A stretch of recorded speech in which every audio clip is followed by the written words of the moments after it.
Hey, everybody, welcome to Captive Audience. It is January 1st. Happy New Year 2025. And yes, it has started off with a bang and in more ways than one. I'd like to tonight, unfortunately, Don wasn't able to make it tonight. And so he'll be back next week. We're missing him. And I want to tell you, I would like to say our hearts and prayers go out to those that in New Orleans that were affected by the blast, by the car, not the blast, I'm sorry, the blast. There's been a blast today too, but by the car that, it was 3 o'clock in the morning and a guy in a truck went and plowed a bunch of people down. And initial reports, there were 10 people injured and like 30 something, 10 people dead and 30 something injured. And now it's up to 15 that are dead. And this has really affected a lot of people. And kudos to the police who took him down right now. And very quickly, thank God, because he came out shooting then. And it's a tragedy. It is a tragedy. And what allowed the tragedy? Well, I can't say that. I was going to say our border. This was an American citizen, served in our military, and somehow I guess he got radicalized. And what happened to this guy? I don't know. I don't know. But he was on a mission. It was a rented car. Shamoud Jabbar and is who this suspect is that is now deceased. And so he's a U.S. citizen, lived in Texas, and served our military. There was an ISIS flag that was there. There were IEDs in the vehicle. And he's not a lone wolf. The FBI is searching for more people, 4 people, the last I heard. And I'm going to post a story here and from the Epic Times about it. Hey, guys. Happy to have you here. Happy to have you here. So it is tragic. And I'll tell you, I had no idea that our very own Kevin from Captive Audience was going to New Orleans. And I got a text from him this morning and he says, "Hey, I wanted to let you know I'm okay." And I'm thinking, what? Well, yeah, he says, "I wanted to let you know I'm okay." And he says, "I wasn't on Bourbon Street when it happened." But interestingly enough, and this is where, we all have to follow this little inner voice. That's our instinct. That is God talking to us, I believe. But it's our instinct, it's our intuition. And he said that when he had been earlier in the evening walking on Bourbon Street, he says, "I thought, gosh, there's just not enough security around here for the event." And he's gone there to go to the Sugar Bowl, which is now postponed until tomorrow night, which is between Notre Dame and Georgia. So we're very, very happy that Kevin is safe. And so, in fact, he sent me some pictures of, some of the aftermath afterwards. He went by the area. And so he and I were, talking a little bit back and forth there. And I'm just glad that he's very, very safe because we don't always know where everybody goes and what they're doing. So I was shocked. I have to tell you, I was shocked when I saw that he had had was over there, and he sent some pictures from over there. Let me see if I have what he's. And one is even a selfie he took with on Bourbon Street. He says this earlier this evening, or no, yesterday evening, not far from where the attack took place. And I'm just so glad that he's totally okay. And he's so after this afternoon, he did walk by and take a look at what was going on. And so the local police authorities are saying that the terrorists definitely had accomplices. They're pursuing who placed IEDs nearby. They raided an Airbnb with bombs and bomb-making materials. And he says, I could have easily walked right by him. And yes, he can. You can. And all of us have to be vigilant. If you see something out of the ordinary, say something, because this is not a coincidence. It is not a coincidence. And everyone's got to watch their back. And, and this is, I'm quoting Kevin here. He says, our current president reacted to the NOLA attack by saying there's no justification, while Trump called the attack evil. And that's exactly what it is. Trump is right. Trump is absolutely right. And so there is no coincidence. And then we have the Tesla exploded in Las Vegas in front of Trump Tower, parked in front of, not Trump Tower, but parked in front of the Trump Hotel there in Las Vegas. And that was there's 1 dead and 7 injured, and it exploded. And it has been now, they know that it came from the inside, and the person that was inside detonated the explosives that apparently were in the back. And Elon Musk on X has been quite vocal about this. And he said that the truck was I don't remember the word he used. He said something. I might have that up here. Let me look real quick. No, I don't. But he said the truck was all okay. It was rented, much like the truck in New Orleans was rented, and actually using the same app, both of those. Interesting point. Connect the dots. And they did, there wasn't, the explosives were discovered inside the rented vehicle. And Elon Musk had said that they were either very large fireworks or a bomb carried in the bed of the rented Cybertruck, and is unrelated to the vehicle itself. This is where he says, all vehicle telemetry was positive at the time of the explosion. And gas canisters and large fireworks mortars were found in the vehicle. And from a video I saw, there was, it kind of looked like fireworks stuff that was coming out. The front door glass doors at the Trump Hotel were not even broken. And it had arrived in Las Vegas at 7:30 a.m. and went up and down the boulevard before finally parking. I'm going to guess, you know what? They were picking where they were going to go, right? Who knows? And they parked at the Trump Hotel. It was parked for 15 to 20 seconds before it exploded. So I'm glad there's only 7 people injured. I'm sorry that there's 7 people injured. And so there's things happening.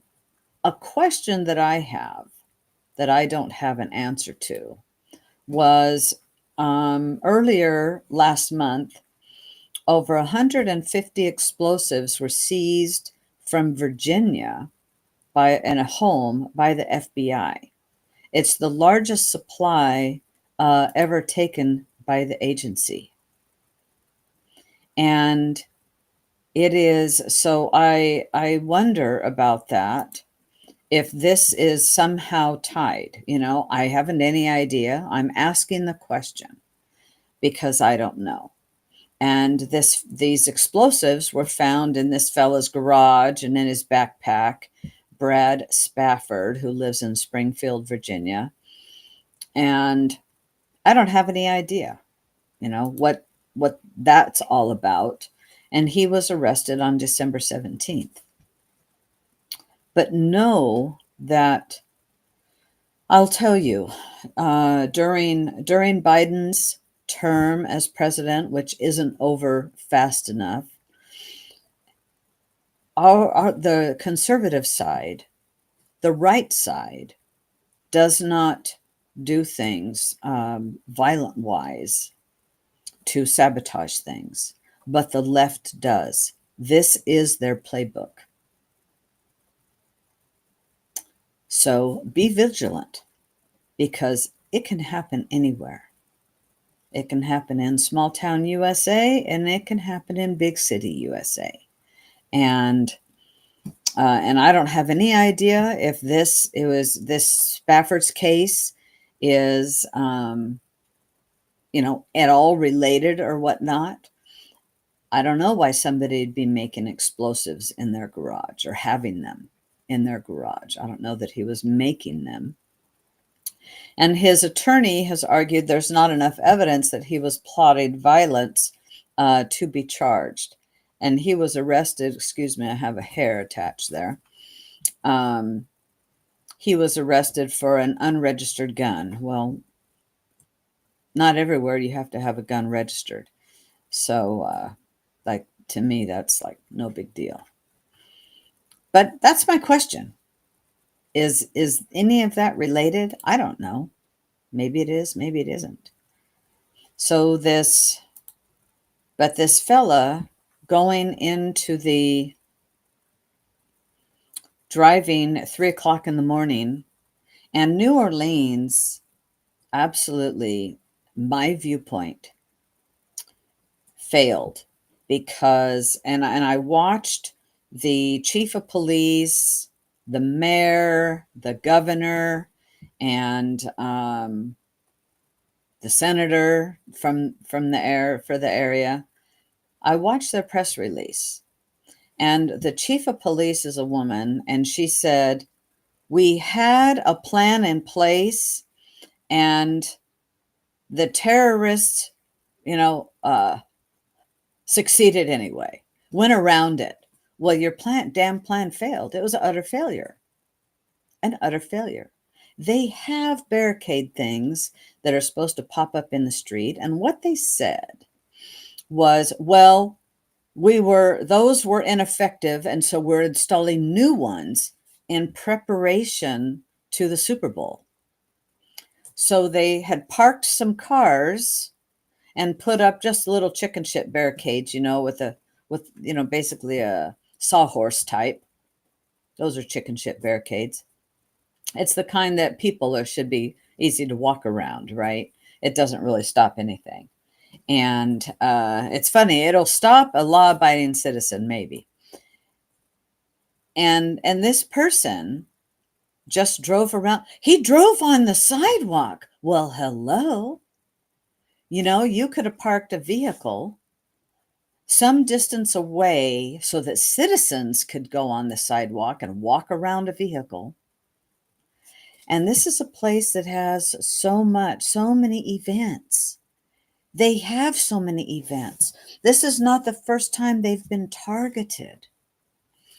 And so I feel like, it was utter failure, poor planning, and it's a shame. And it's cost 15 people their lives, and many, more than that, double that, in the hospital, with injuries. Or, well, I don't know, they're all in the hospital that are injured. I can say that. And there's There's just a lot. So there we have. That's January 1. And in my viewpoint, and I pray I'm wrong, that things will escalate. The closer it gets to Trump's inauguration, things will escalate. And they want the American people, in my viewpoint, to be fearful. Don't be fearful. Go about your daily life, but be vigilant. Pay attention. And if you see something odd, call the police. You don't have to take it in your own hands. Call the police. That's what they're there for. And say, hey, I saw this. Did this person in New Orleans, did they did somebody see this guy driving with that flag? I don't know. I mean, let me tell you, if I saw an ISIS flag flying around in my area, I would be speaking up about it.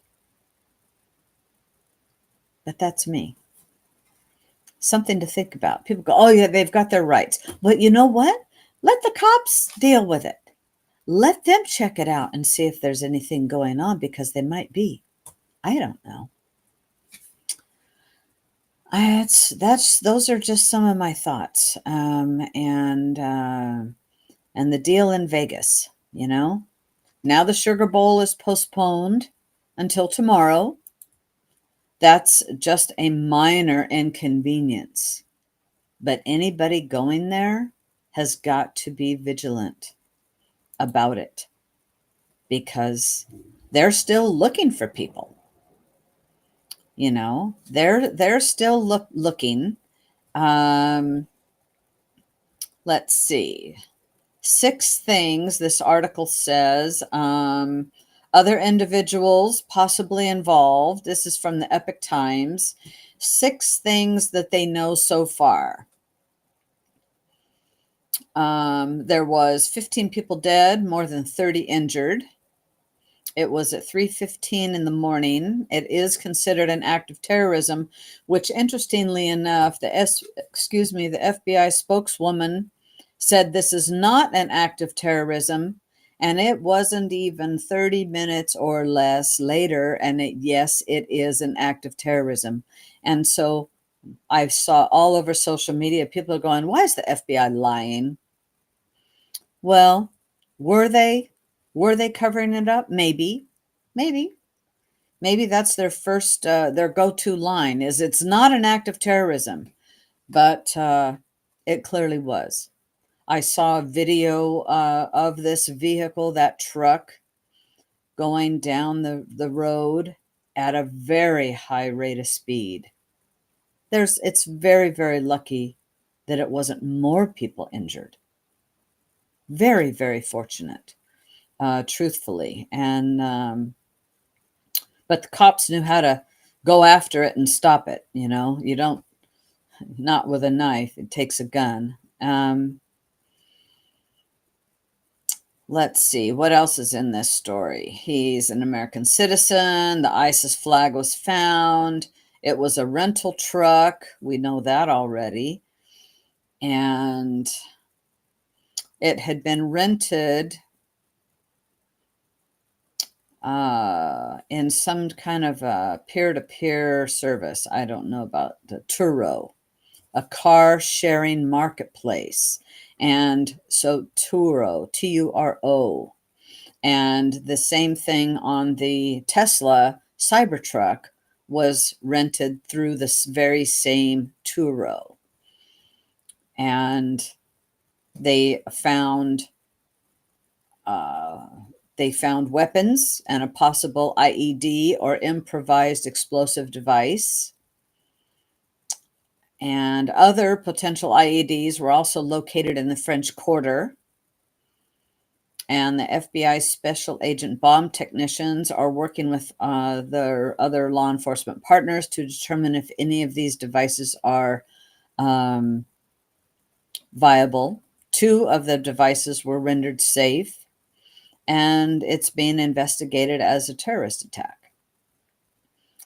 And I wouldn't call it a friendly attack. When somebody's doing that, I would definitely deem it a terror attack. And I want to see some of your, yeah, if can't confirm, then deny. I'm reading some of your comments here. So I don't know about them, how quickly they got the fire out, because it was something, it wasn't the batteries. Batteries, like in these electric vehicles, and I don't know that there's been one in Tesla that has done this, but they start super, super slow.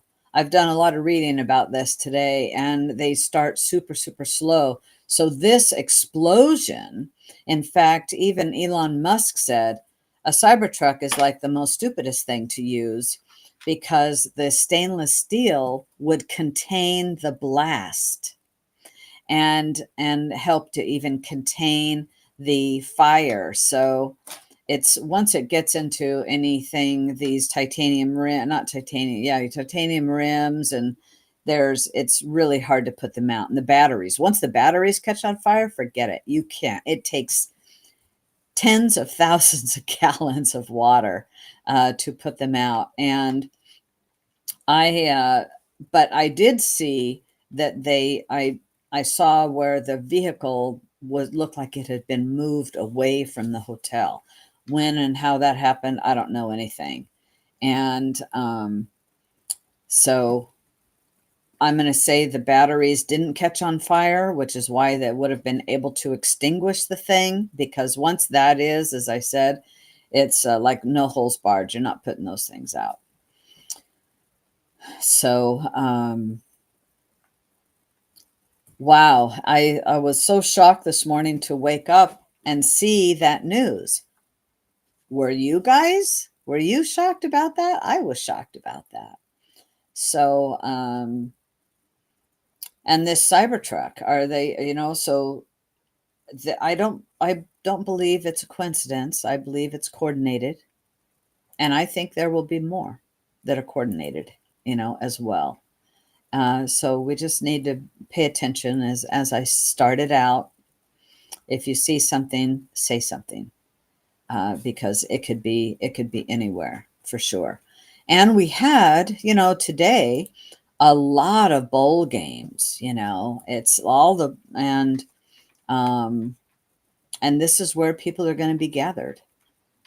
And just be vigilant. I don't want people to be fearful of, don't go and do something, because that is absolutely what the left wants and what the terrorists want. They want us living in fear. So I wanted to talk a little about, I don't know if you all saw this Costco thing. That's kind of been blowing up on X a few days ago, on the 29th to be exact. The Costco board of directors says we're going to keep, they voted we're going to keep the DEI programs. Well, let me tell you, a lot of people on social media, on many of the social medias I was looking at, are saying, that's it, I'm canceling my subscription, and we need to Bud Light Costco. And now the board is urging the shareholders to reject the calls to end the DEI. Well, I'll tell you, the board is who needs to be replaced, because it was the board that said, let's keep the DEI programs.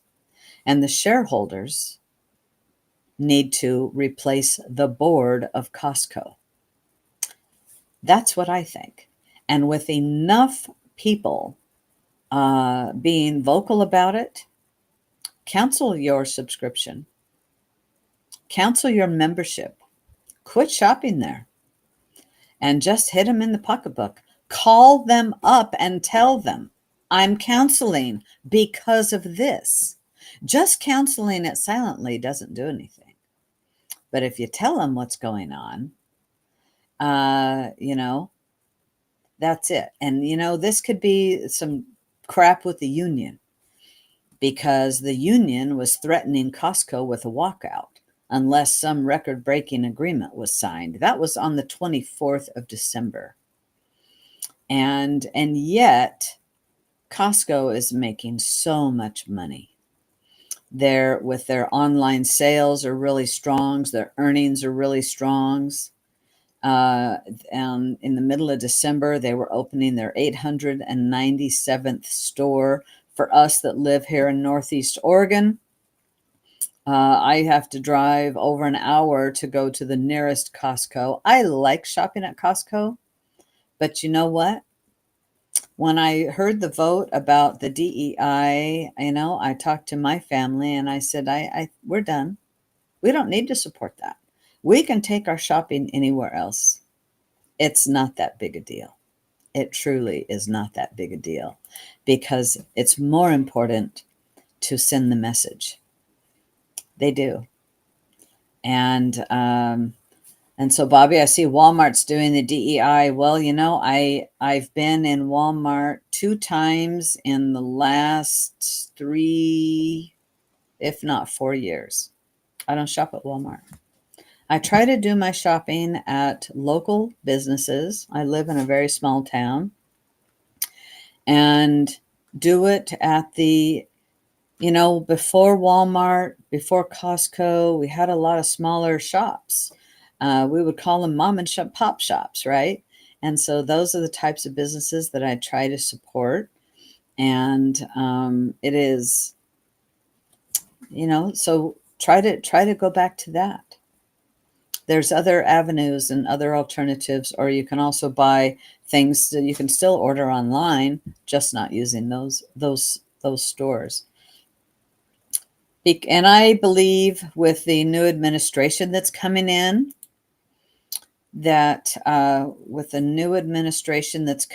I think we're going to see a lot less DEI. I truly, truly do. Yeah.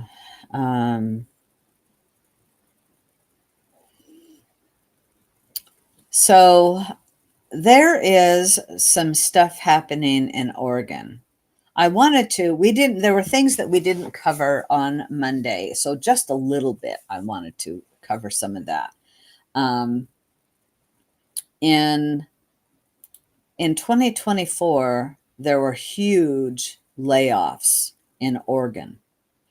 And in this article, which is from Oregon Live, there was, and despite all the layoffs, Oregon's workforce grew by more than 20,000 jobs in 2024. But I think a lot of those, and don't hold me to it, I think a lot of those could be government jobs, because in the blue states where we are, like it or not, the government and our federal government is really growing the size of our government. And they're becoming some of the largest in the business. So Intel, 1,300 people laid off. That was in Hillsborough. Cornerstone Building laid off 130. Wells Fargo, 224. Oregon OHSU, 439. But yet, so that's a layoff, and that was in August. But I have a story. I don't know if I have it here right now, but I saw where a story that OHSU is, no, I didn't pull it up. OHSU is going to be getting, $2.5 million for a study. So they'll be ramping that back up a little bit. Nike, 740. Were laid off last year. And there was a lot, Campbell Soup in Tualatin. So there's a bunch of layoffs. Intel, 1,300 workers at its campuses in Washington County. And Nike ended up replacing its CEO because of the stuff that was going on, had mass layoffs, and then ended up doing that. Dennis Uniform, a 104-year-old company, closed down and eliminated 111 jobs. And that is such a shame. And sadly, this is the trend of what's happening in Oregon, that businesses are closing. They suffered through the pandemic, the fake pandemic that happened, and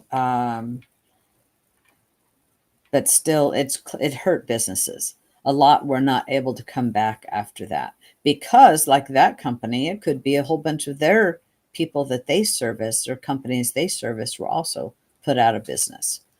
And so that is not that's not a good thing for Oregon.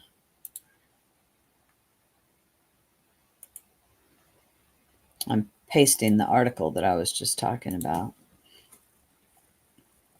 Do I think the big businesses will leave like Intel and Nike? I don't have any idea. You know, I don't know. It depends what type of incentives. You know, when you have huge business, then the state and the counties give them, and the cities give them huge incentives to come in. So they have a contract. And, you know, I mean, just think of everything that went on in Portland, and businesses are going, you know, I'm leaving, or I'm moving my headquarters to another town and still staying in Oregon. But we've got so much tax and business tax, and we're going to get more. So they could very well be, when it gets bad enough that it's hitting their profit margins that they want to be at, they will leave. 100%. They will leave.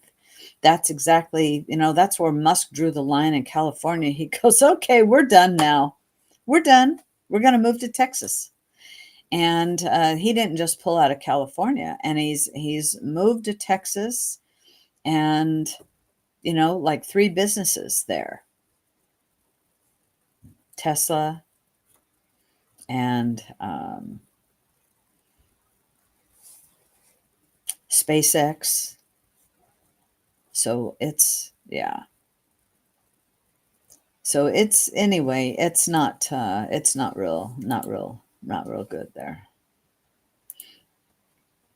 So Kotek is following New York with this hide and tax playbook on tolls and the gas tax. So if you didn't know, today I haven't been out of the house today at all. I have been kind of laying low. I gotta say, I went out over to someone's house. Some of us went over to someone's house and had some fireworks early in the evening, got home before the bell dropped and watched that and stayed up and promptly fell asleep in my recliner. I got to tell you, I woke up just before midnight here locally to fireworks all around. Oh my gosh, fireworks. My dog was hating that. Anyway, Kotek is following New York governor in what she's doing. Let's see. The New York governor proposed congestion price tolls. Well, Kotek has done the same thing. Step number 2, public backlash made governor pause the toll program. Oh my gosh, Kotek did the very same thing. Step 3, after the election, the New York governor's party gained seats. Oh my gosh. And after the election, Kotek's party gained seats. Yes, we are absolutely, the Republicans are in the super minority. Step 4, the New York governor unpauses the tolling scheme. So will Kotek now unpause the Oregon toll plan? But she also introduced the gas tax. And yeah, it went up 35 cents. Go check it out. 2025. And here is a quote from the co-chair of the Oregon Joint Transportation Committee.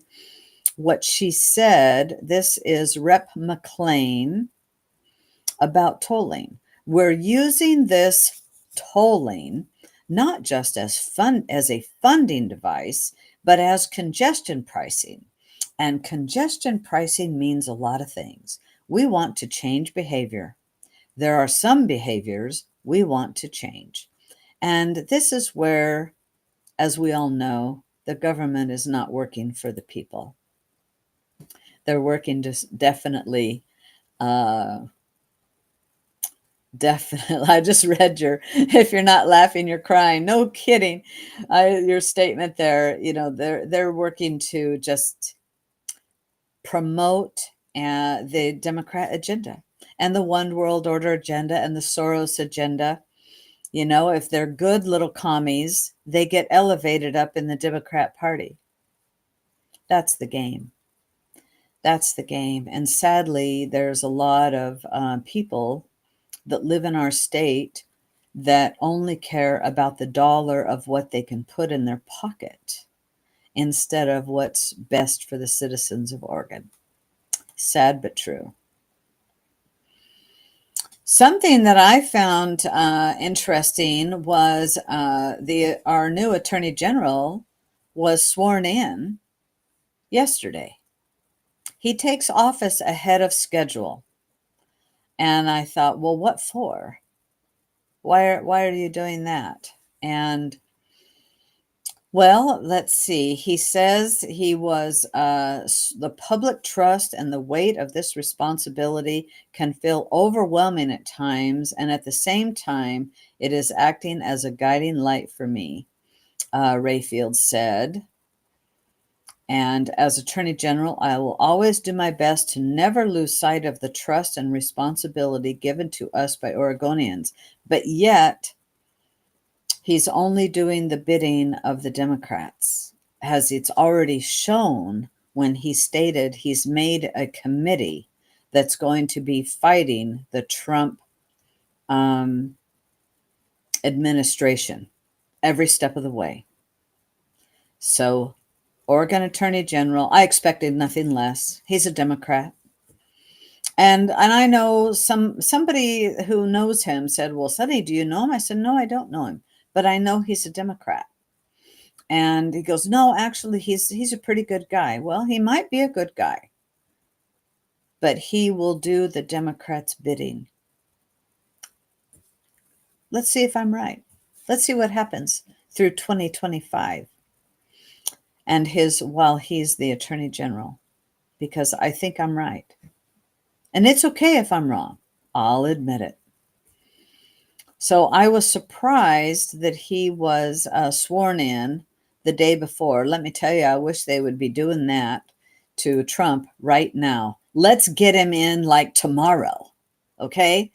Bobby, he's going after Trump? I don't know that he's going after him, but he wants to he wants to thwart anything that they want to do. And anything that Trump wants to do regarding Oregon, like collecting up the illegal immigrants in our state, doing anything with elections, anything that the president could do. This is where he wants to just be a cog in the wheel to stop forward movement and will do anything working against him. And it amazes me because why don't people want our country better? I don't fathom that, but I see it all the time. I see it that people just want to line their pockets. Oh, I'm going to get mine. I'm going to get mine. To line their pockets instead of doing what is best for your community, your city, your county, your state, or the nation. And is there going to be some of that in Trump's administration? I don't know, but I think a whole lot of the people that he is putting in his administration are fighting for our nation. And oh yeah, Tom Homan, I'll tell you, he's great. I've had the opportunity of hearing him speak twice, and he was spitting mad both times, and speaking about the lawlessness of what's going on with our open border, because this is what gripes me. We have the laws on the books.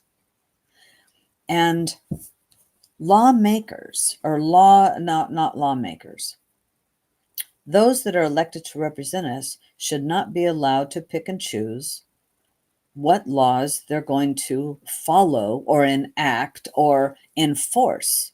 The laws on the book. You must follow the laws on the book and enforce them all. And if you don't like those laws, then they must be changed. And so getting back to politics here in Oregon, and I've just seen way too many. People get corrupted by power, and it's a sad thing. It's a sad thing. And I think the people that are really corrupted by power are pretty empty shells in themselves. Maybe they don't have very high self-esteem. They can't believe, oh my God, I've made this, to whatever. There's so many things I've done in my life that many, many people have never done before. And I just go, oh, that's cool. That's cool. Good for me for what I've done. And then what's the next challenge? Not in a power hungry. Am I making sense there? It's not for putting something in my pocket. I don't know. I don't like that part of politics by any means at all. At all. But unfortunately, we have it. And politics makes for very strange bedfellows, too. You never know who might end up being an ally. It's so strange. Somebody that you really disliked. So I was surprised to see that Dan Rayfield is our Attorney General before he was supposed to be sworn in, but that's what happened. There was a story that I talked about a little bit on Monday. I mentioned one chart, and the chart was on,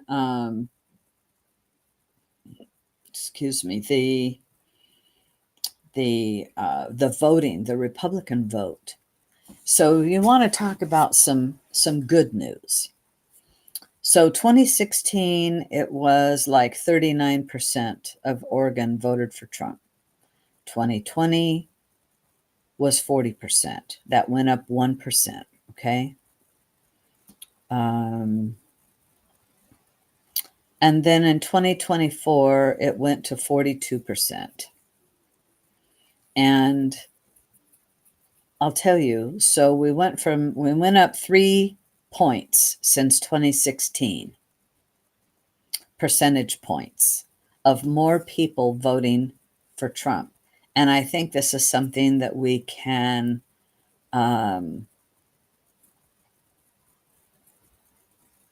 work on to help turn this state around.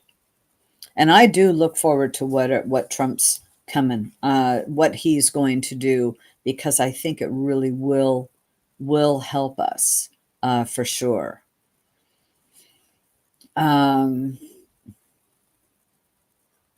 There was just a lot of things there. I wanted to talk about something else here. Oh, here we go. So here in Oregon, let me see what else there was.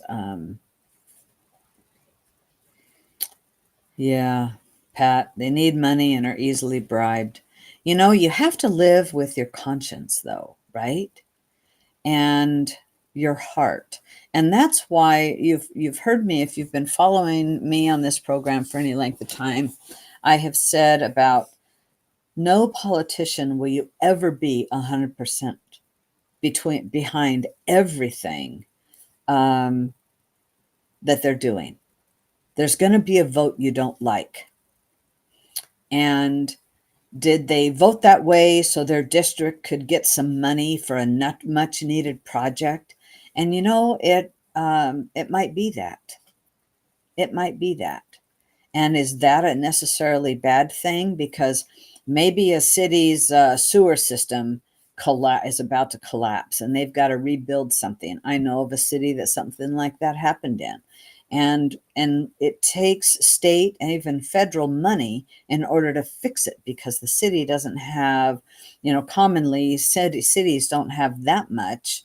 Let's say they needed $5 million in their budget, or in reserves, or if they did have it all, it would wipe out in a reserves. And to be their due diligence is to have reserves.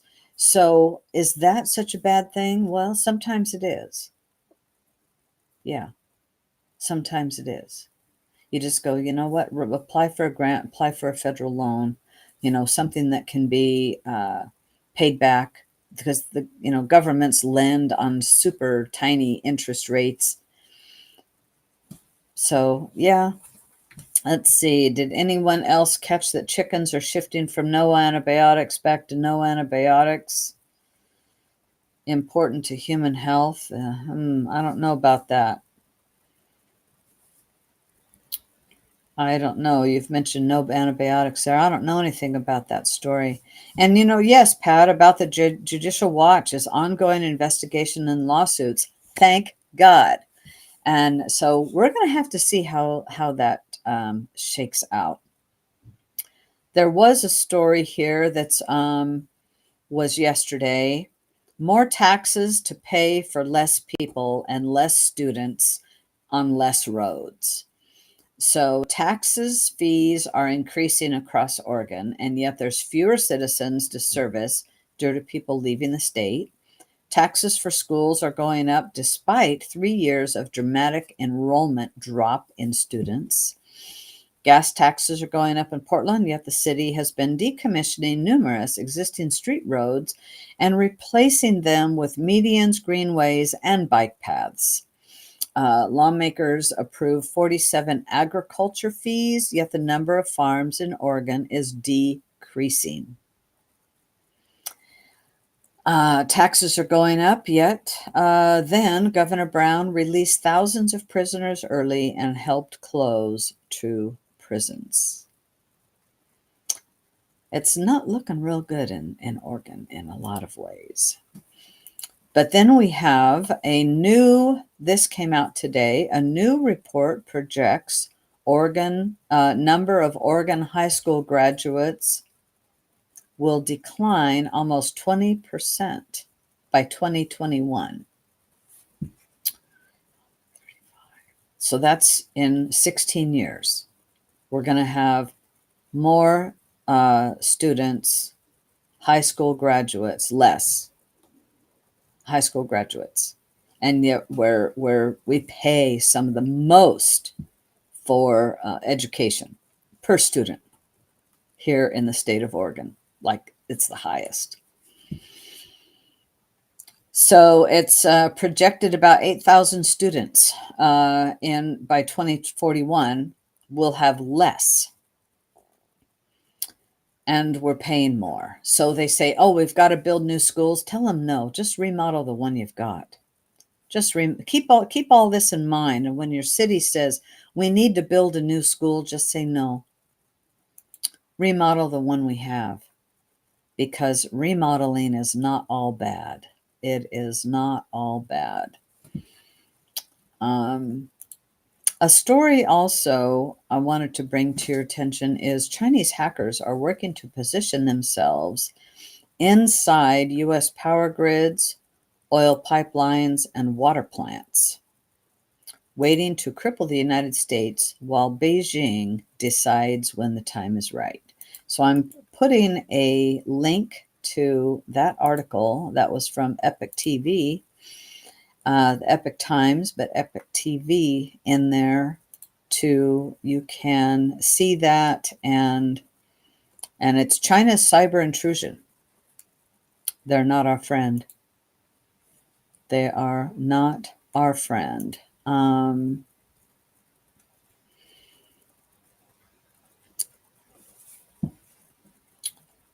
Anyhow, that's about all I've got for tonight, you guys. And I just have to tell you, I wish you all a very happy new year. We will be back again next week. And hey, 2025, it's off on a roll. But, not all is doom and gloom. Here in Oregon, there's a lot that doesn't look bright, but yet there is. There is, especially over here on the east side. It's mostly the west side that's plagued by a lot of, especially around Portland, by a lot of things, or down in Bend. Let's see, Eugene. So it's creeping around, but we still live in the best country in the world by far. I've traveled a lot. I've not been all over the world, but I've lost. I need to count up how many countries I've been because I don't know. I have several passports that are full.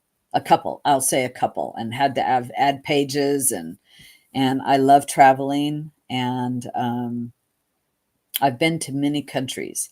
And so having, and not just stop and visit for a little bit, I spent months in some, years even. And we still live in the best country, but we have to, um, in order to keep our freedoms, we must be vigilant. We are the people that have to pay attention because by not paying attention is how we've gotten the way we are right now, screwed up by just trusting the lawmakers and saying, well, they'll take care of it, or by, going along to get along. And not that everything has to be a fight or rebel rousing, but there must be diligence and vigilance of what's going on in our communities, in our counties, and speaking out in our state to help it. So that's what I can, I'll end on. And I wish all of you share and pass this around. Have a great evening. And thank you so much for following Captive Audience. I will be back on Friday. We will see what's come up. And